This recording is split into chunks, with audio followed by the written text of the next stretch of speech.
함께 기도드리겠습니다. 하나님, 저희를 한결같은 마음으로 대해주셔서 오늘도 주님의 은혜 가운데 살게 하심을 감사드립니다. 저희도 한 마음으로 주님을 믿고 따르는 하나님의 사람이 되도록 인도하여 주옵소서. 영혼을 둘로 나뉘게 하는 악한 영을 물리치게 하옵소서. 그리스도의 이름으로 주님께만 영광 돌리는 삶이 되게 하옵소서. 좌절하게 만드는 나쁜 힘들을 주님의 능력으로 물리치게 하옵소서. 슬프게 만드는 세속의 일들을 주님 나라를 기대하며 기쁨으로 승화되도록 저에게 능력과 은혜를 부어 주옵소서. 오직 예수 그리스도의 안에서 저희들에게 주신 이 생명을 소중히 여기며 날마다 하나님을 향해 나아가는 복된 삶이 되도록 인도하여 주옵소서. 병성에 있는 사랑하는 환우들을 붙잡아 주옵소서. 주께서 사랑하시고 인도하시고 은혜로 채워지게 하여 주셔서 오늘도 주님 때문에 웃게 하시고 감사하게 하시고 놀라운 치유의 손길이 공급받을 수 있도록 역사하여 주옵소서. 나아지게 하소서. 회복되게 하소서. 하나님을 더욱더 의지하며 바라볼 때에 진정한 평안과 주의 주시는 놀라운 치유가 나타나게 도와주셔서 어려운 시간이지만 하나님을 바라보며 의지하며 모든 어려움들을 극복할 수 있도록 인도하여 주옵소서. 하나님, 병상의 자리가 하나님을 만나는 시간 되게 하시고 하나님의 거룩한 궁의를 공급받는 시간 되도록 인도하여 주옵소서. 다음 단계를 준비하며 수술을 계속 기다리고 있는 성도들에게도 함께해 주셔서 주님의 놀라운 기적의 능력이 영혼과 육체 속에 나타나도록 인도하여 주옵소서. 옆에서 애쓰시는 가족들을 붙잡아 주셔서 강건케 하시고 힘주시고 평안하게 하여 주셔서 모든 역할들을 감당하기에 어려움이 없도록 인도하여 주옵소서. 자녀들 예수님 안에서 오늘도 감사함과 기쁨으로 살게 하여 주옵소서. 하나님을 경외하며 의지하는 자녀들 예수님 안에서 진정한 영광을 돌려드리기에 부족함이 없는 앞을 향해 힘차게 나아가는 희망의 자녀들이 되도록 인도하여 주옵소서. 어린 자녀들 믿음 안에서 건강하게 자라 평생을 주님 의지하며 바라보는 영적인 성숙이 나타나는 자녀들 되게 하옵소서. 학업에 있는 자녀들 공부할 때 최선을 다하여 집중하게 하시고 이 학업을 통하여서 하나님의 뜻과 영광을 나타낼 수 있도록 인도하여 주시옵소서. 공부의 시간 힘들고 지치지 않게 하여 주옵소서. 하나님을 바라보면서 감사함으로 감당하여서 힘차게 앞을 향해 나아가게 도와주시고 희망의 거룩한 빛이 비춰지게 하시고 공부하는 시간들을 통해서 귀한 깨달음과 도전을 받을 수 있도록 인도하여 주옵소서. 시험을 앞두고 있는 자녀들 또 진학과 여러 가지 자신의 미래를 준비하는 모든 자녀들 함께 해주셔서 하나하나 하나님께서 선한 손길로 인도하여 주옵소서. 장성한 자녀들을 오늘도 붙잡아 주옵소서. 맡겨진 역할을 감당할 때 지혜롭게 잘 감당하게 하시고 힘차게 앞을 향해 나아가게 하시고 도전하게 하시고 주의 주시는 능력으로 충만한 열매가 맺힐 수 있도록 함께하여 주시옵소서. 하나님께서 친히 도우시는 가운데에서 아름다운 기회가 생기게 도와주시고 이 모든 과정들을 통해서 하나님의 뜻을 이룰 수 있는 귀한 자녀들 되게 하옵소서. 좋은 만남도 있게 하여 주옵소서. 은혜의 만남, 사랑의 만남, 교제가 있게 도와주셔서 가정의 분복도 누릴 수 있도록 인도하여 주옵소서. 결혼을 앞두고 있는 자녀들 붙잡아 주셔서 은혜 가운데서 잘 준비되게 도와주시고 하나님을 의지하며 한마음 되어서 하나님 주신 분복을 누릴 수 있는 복된 가정이 아름답게 세워질 수 있도록 모든 상황들을 주장하여 주시옵소서. 독립한 세대들도 붙잡아 주셔서 주의 은혜가 넘치게 하시고 하나님 주시는 사랑으로 모든 역할들을 감당하며 안정되게 하시고 보람 있게 하시고 미래를 향해서 힘차게 나아가는 각 세대들 되도록 인도하여 주시옵소서. 성도들의 일터를 붙잡아 주옵소서. 하나님께서 도우시는 가운데 문이 열리게 하시고 좋은 은혜의 결실들이 맺힐 수 있는 모든 일터들 되게 하옵소서. 계획합니다. 준비합니다. 하나하나 선하게 인도함 받아서 은혜 가운데에서 선한 능력을 공급받게 도와주시고 그 과정 속에서 하나님의 섬세한 손길을 경험하며 하나님께 마음껏 영광 돌려드릴 수 있는 모든 일, 과정들 되도록 인도하여 주옵소서. 어려움 가운데 있는 것 주님께서 아십니다. 함께 하셔서 잘 극복하게 하시고 이 어려움이 오히려 하나님을 의지하며 하나님 주시는 능력을 공급받는 복된 시간 되도록 인도하여 주시옵소서. 우리 성도들의 일터 속에 충만한 은혜의 열매가 맺히게 도와주시어서 하나님의 사람으로 이 땅을 살아가며 많은 사람들에게 그리스도의 은혜를 나눌 수 있는 복의 통로가 되는 일터가 되도록 함께하여 주옵소서. 출타하는 성도들을 붙잡아 주옵소서. 오고 가실 때 성령께서 함께 하시고 주의 주시는 능력으로 모든 역할들을 은혜 가운데서 잘 감당하시고 돌아올 수 있도록 함께하여 주옵소서. 저희 교회가 늘 주님의 은혜와 사랑으로 넘치는 복 있는 교회가 되기를 간절히 기도드립니다. 지금껏 세우시고 인도하신 분이 오직 하나님이심을 고백하며 하나님의 뜻대로 아름답게 쓰임받는 거룩한 모임이 되게 하옵소서. 모일 때마다 하나님의 뜻과 마음과 생각과 복음의 능력이 가득 채워지게 도와주시고 다시 새롭게 되게 하시고 앞을 향해 나아갈 수 있는 교회가 되도록 함께하여 주옵소서.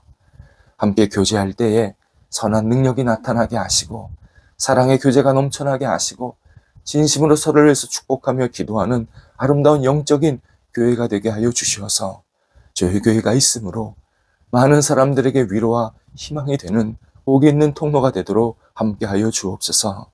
아직 하나님을 알지 못하는 분들이 찾아와서 하나님을 경외하며 의지하게 도와주시고 새롭게 인생을 출발할 수 있는 거룩한 하나님과의 만남이 나타나는 교회 되게 하옵소서. 하나님, 저희 성도들 오늘도 하나님이 주시는 삶의 목적이 분명하게 세워지게 하여 주옵소서. 어떤 일을 하던 어떤 힘을 갖고 열정을 갖고 도전하던 목적이 분명하게 도와주시고 하나님께서 허락하시는 그 목적에 따라 움직이는 복 있는 성도들 되도록 인도하옵소서. 예수님의 이름으로 기도드립니다. 아멘. 오늘 우리에게 주시는 하나님의 말씀은 구약성경 시편 63편 8절에서 10절까지 말씀입니다. 시편 63편 8절에서 10절입니다. 살아계신 하나님의 말씀을 봉독합니다. 나의 영혼이 주를 가까이 따르니 주의 오른손이 나를 붙드시거니와 나의 영혼을 찾아 멸하려 하는 그들은 땅 깊은 곳에 들어가며 칼의 세력에 넘겨져 승냥이의 먹이가 되리이다. 아멘. 사람들은 어릴 때 또는 오래전에 어떤 사람을 만났느냐에 따라서 한 사람의 성품, 어떤 성향이 결정된다라고 생각합니다. 어릴 때 어떤 사람을 만났느냐, 또 내가 예민할 때 어떤 사람과 교제하느냐에 따라서 자기 성품이 결정된다고 생각하는 겁니다. 하지만 심리 전문가들의 연구 결과는 조금 달랐습니다. 최근 5년간 어떤 사람과 인간관계를 맺었느냐에 따라서 그 사람의 지금의 성격이 중요하게 결정된다. 이렇게 주장합니다. 최근 5년. 그 기간 누구를 만나서 누구와 깊은 교제를 나누고 누구와 많은 시간을 보냈느냐, 누구와 가까이 했느냐에 따라서 그 사람의 성격에 크나큰 영향을 얻게 된다, 받게 된다라는 의미입니다. 나이가 들면 상대적으로 성격이 잘 변하지 않는 이유는 만나는 사람이 고정되어 있기 때문이다 라는 분석도 하게 되었습니다. 신앙생활이 중요한 점은 새로운 사람들을 계속 하나님께서 만나게 하신다라는 사실입니다. 하나님은 우리에게 세상을 마칠 때까지, 세상을 끝낼 때까지 사람들을 계속 만나게 하십니다. 내가 그리스도 안에 있으면, 내가 하나님을 진심으로 믿으면, 하나님과 함께하면 계속 하나님께서 사람들을 만나게 하시고 교제하게 하셔서 굉장한 도전과 깨달음을 계속 얻게 만드십니다. 그래서 그 만남이, 교제가 복이 되게 만드십니다. 요한일서 1장 7절에서 빛 가운데 행한 사람에게 얻어지는 특징 가운데 하나가 서로 사귐이 있다. 그리스도 안에서 서로 사귐이 있게 만드신다. 이 사귐이 마지막까지 있게 된다라고 약속하십니다. 하나님께서 허락하신 만남을 기쁨으로 받아들이면 우리는 많은 유익을 얻게 됩니다. 서로에게 도움이 되고 많은 생각을 하게 만들고, 아, 나에게 없는 부분이 저 사람에게 있구나. 내가 이런 걸 배워야겠구나. 이런 면이 참 저 사람은 좋구나. 아, 내가 이런 부족한 면을 좀 버려야겠구나. 계속 그 만남을 소중히 여기면 나에게 큰 도움이 되게 만드십니다. 반면 하나님께서 만나게 하신 것을 귀찮아하면 또는 거부하면 그는 계속 자기 울타리, 자기 안에 갇혀서 더 이상의 성숙한 성품이나 도전을 받지 못하게 됩니다. 잠언 13장 20절에서 지혜로운 자와 동행하면 지혜를 얻는다 말씀하십니다. 여기서 동행하면 이 과거로 한번 끝난, 옛날에 한번 사귀고 끝난 그러한 뜻이 아니라 지금도 앞으로도 진행형, 계속 그렇게 같이 다니면, 그러니까 지혜로운 사람과 계속 같이 다니면 나도 지혜를 얻게 된다라고 말씀하십니다. 또 지혜롭다 해서 지혜는 하나님을 의지하고 신뢰한 사람이 가지고 있는 다양한 장점을 말하는 단어입니다. 예를 들어 어떤 이는 말을 지혜롭게 하는 능력을 가지고 있습니다. 어떤 이는 일을 잘 풀어내는 지혜가 있습니다. 어떤 이는 여러 가지들을 잘 조종하는, 조직을 잘 세우고 조화롭게 만드는 지혜가 있습니다. 어떤 이는 자기가 가진 것을 잘 사용하는 지혜가 있습니다. 이처럼 지혜는 하나의 능력, 하나의 어떤 지적인 해결 방법이 아니라 하나님이 다양하게 주신 은사와 같은 개념의 지혜를 말합니다. 그러니까 하나님께서는 하나님 앞에 거하고 하나님과 동행하면서 하나님을 의지하는 사람, 하나님을 가까이 하는 사람에게 다양한 지혜를 주셔서 주변 사람들에게 유익이 되게 하시고 자신도 지혜롭게 많은 사람들을 만나게 하신다. 이렇게 약속을 하십니다. 그리고 하나님을 가까이 하면 나에게 없는 지혜, 내게 부족한 지혜, 내가 생각하지 못한 지혜를 가진 사람들을 만나게 하셔서 내가 또 큰 깨달음을 얻게 하신다. 이런 약속도 같이 들어 있습니다. 다윗의 인생을 통해서 이 사실을 우리에게 알려주십니다. 다윗은 자기 인생 가운데에서 중요한 시절을 매우 힘들고 고통 속에서 보내게 됩니다. 다윗은 블레셋 장수였던 골리앗을 물리쳤을 때 당연히 나라에서 인정받고 어떤 자리를 차지할 수 있는, 얻을 수 있는 기회가 있어야 했습니다. 하지만 골리앗을 물리친 다음에 그의 인생은 정반대로 흘러가게 됩니다. 사울에게 계속 쫓기게 되었고 죽음을 담보하면서 여기저기를 돌아다니게 되었습니다. 다윗이 안정되고 따뜻한 넉넉한 공간에서 산 게 아니라 광야가 그가 살아야 했던, 오랜 머물러야 했던 장소였습니다. 광야, 아무것도 없습니다. 아무것도 기대할 수 없는 장소입니다. 그런데 그는 그곳에서 매일 살아내야 했습니다. 인간적으로 생각하면 그는 아침에 일어날 때마다, 잠도 제대로 못 잤겠지만 아침에 일어날 때마다 오늘은 뭘 먹어야 되나, 오늘은 어떻게 버텨야 되나, 어떻게 피해야 되나, 이러한 생각으로 하루를 보낼 수밖에 없는 그러한 현실을 계속 살게 됩니다. 그런데 성경은 다윗에게 놀라운 일이 일어났음을 말씀해 주십니다. 사무엘상 22장 2절에서 다윗에게 원한당한 자, 빚진 자, 마음이 원통한 자, 다 이런 사람들이 그에게 모이게 되었고 그 사람들의 숫자가 400명 정도 되었다 알려주십니다. 고난을 당하고 빚을 지고 마음이 막 너무 서럽고 괴로운 사람들이 모였다는 겁니다. 지금 다윗은 자기 혼자도 살기 힘든 상황입니다. 하지만 그에게 다양한 사람들이 모이게 되는데 그 사람들이 다윗이 아무것도 없는 걸 알면서도 그와 함께 하겠다고, 다윗을 따르겠다고 광야로 찾아온 겁니다.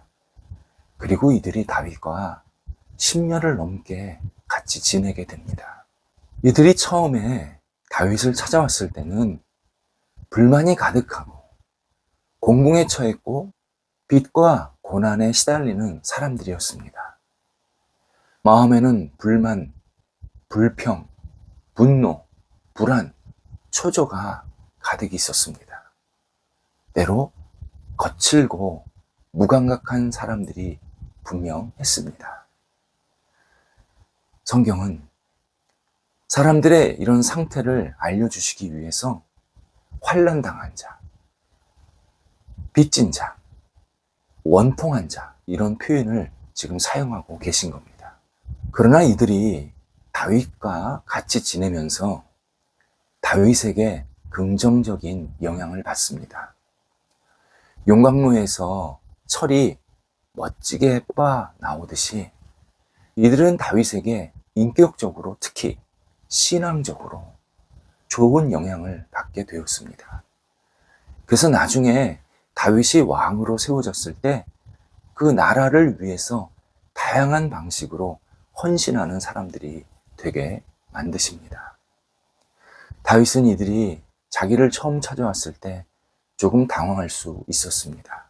하지만 이들을 통해 다윗도 굉장한 도전, 유익, 깨달음, 그리고 무엇보다도 하나님의 뜻을 깨닫게 되었습니다. 다윗은 이들을 통해서 지도자 수업을 받은 겁니다. 자신만큼, 때로는 자신보다 더 어려운 사람들, 이 힘든 사람들을 어떻게 대해야 하는지를 배웠습니다. 그리고 이들을 어떻게 위로하고 어떻게 독려하고 그리고 이들의 아픔에 어떻게 공감해야 되는지도 현장에서 배웠습니다. 지도자 영성이 이들을 통해서 생긴 겁니다. 그래서 나중에 이스라엘 그 나라를 통치하는 지도자가 되었을 때 정말 멋지게 사람들을 잘 아우르면서 하나님의 뜻을 이룰 수 있는 그러한 왕으로서 역할을 하게 됩니다. 다윗이 어려움 중에서도 사람들을 만날 수 있게 된 것, 그 이유가 있습니다. 여호와 하나님과 가까이 했기 때문입니다. 이 사실을 오늘 본문에서 다윗이 고백하고 있습니다. 오늘 본문 표제, 시편 맨 위에 제목이 있는데 유대 광야에 있을 때라고 적혀 있습니다. 바로 400명의 이 사람들이 다윗을 찾아왔던 그 시기에, 그 시점에 다윗이 깨달으면서 하나님께 고백한 내용입니다.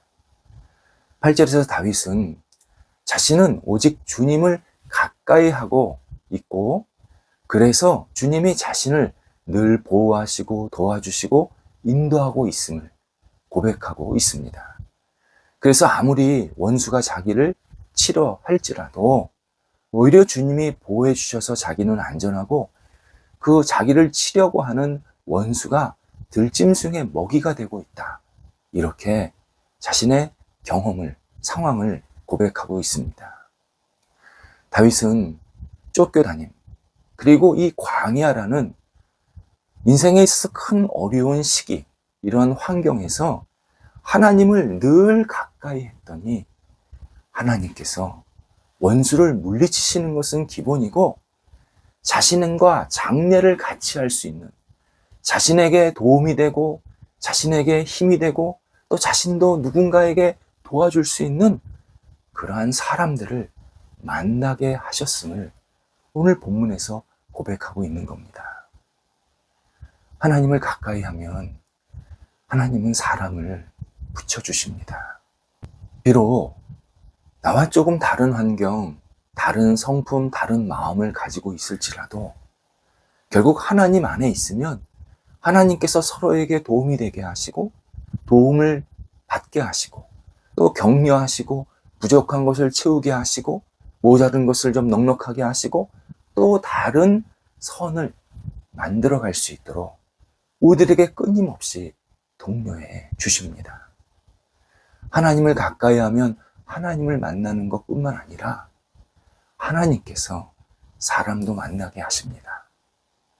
하나님을 가까이 하면 얻는 복, 바로 인복입니다. 기도하겠습니다. 하나님, 저희가 하나님을 가까이 함으로 사람도 만날 수 있게 하여 주옵소서. 주님을 의지하며 바라볼 때에 하나님께서 만나게 하시는 사람들을 기쁨으로 받아들이게 도와주시고, 함께 선을 이루게 하시고, 함께 하나님께 영광 돌리게 하시고, 하나님께 아름다운 열매가 드려질 수 있는 합력이 생길 수 있게 하여 주셔서 저희가 있는 자리에 하나님의 뜻이 더욱더 확장될 수 있도록 함께하여 주시옵소서. 하나님, 저와 저희 자녀들, 또 모든 우리 주변의 사람들이 인복을 받게 도와주시되 하나님 안에서 받게 하시고, 저희가 먼저 하나님을 가까이 하면서 하나님을 바라보면서 주께서 주시는 이 만남 교제를 소중히 여기며 함께 앞을 향해 나아갈 수 있도록 모든 여건들을 주장하여 주시옵소서. 예수님의 이름으로 기도드립니다. 아멘.